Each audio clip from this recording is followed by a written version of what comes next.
আসসালামু আলাইকুম। তো সকলকে জানাই আমার ফেসবুক পেজ এবং ইউটিউব চ্যানেল এভারগ্রিন পাওয়ার টিলারে স্বাগতম।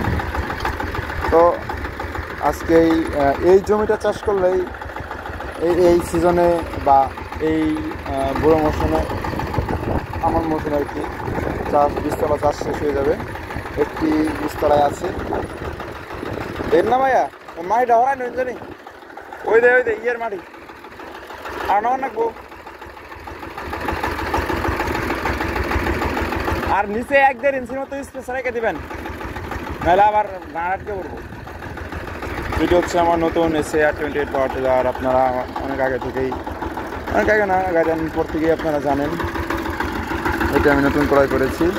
অনেকে এটার দাম জানতে চান, সেটা হচ্ছে এটার দাম হচ্ছে 2,60,000 টাকা।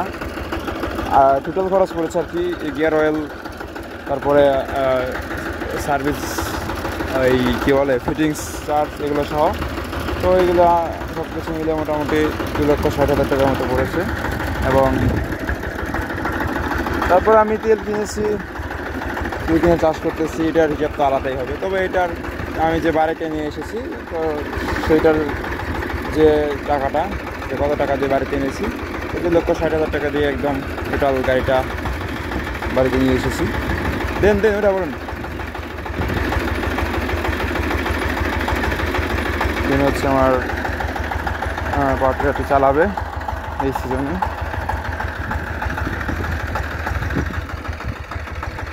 ধুয়ে দিবেন ধুয়ে মানে কাম হবো না সব তোমারই।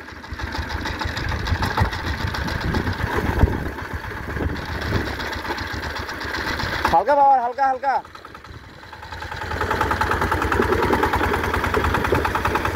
এরাই থাক তোমরা কেদা ভাই।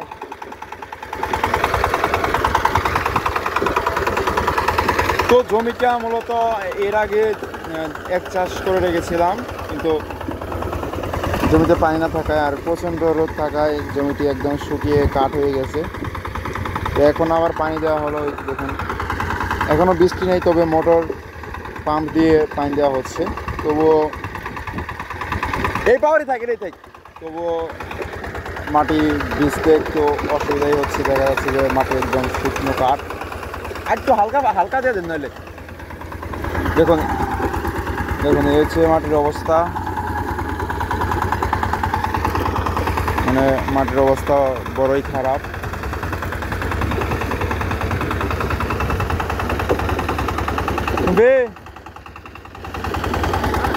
রামু গাড়ি বাইতে থিয়া পড়ে দামু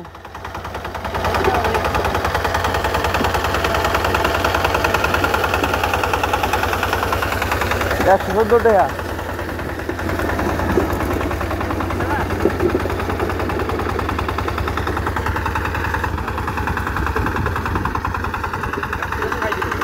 হ্যাঁ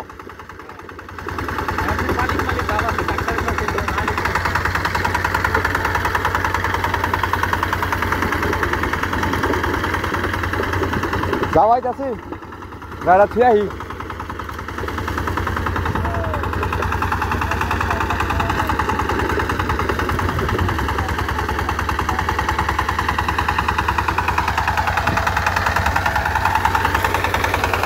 তো একটি চাষ করা শেষ, একটি চাষ 2 নম্বর গিয়ার দিয়ে করা হলো, কারণ যেহেতু মাটি অনেক শক্ত সেই কারণে মাটিটা ভাঙতে চাচ্ছে না।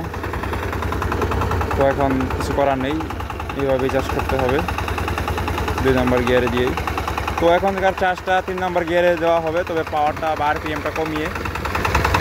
RPM বেশি দেন রাখবো না, পাওয়ারে ভাই থাক, খালি গিয়ার কিনে লাগান, নাহলে মাটি ভাঙবো না। ধরে খালি মাটি ঢাকালি ঘুরে করবি।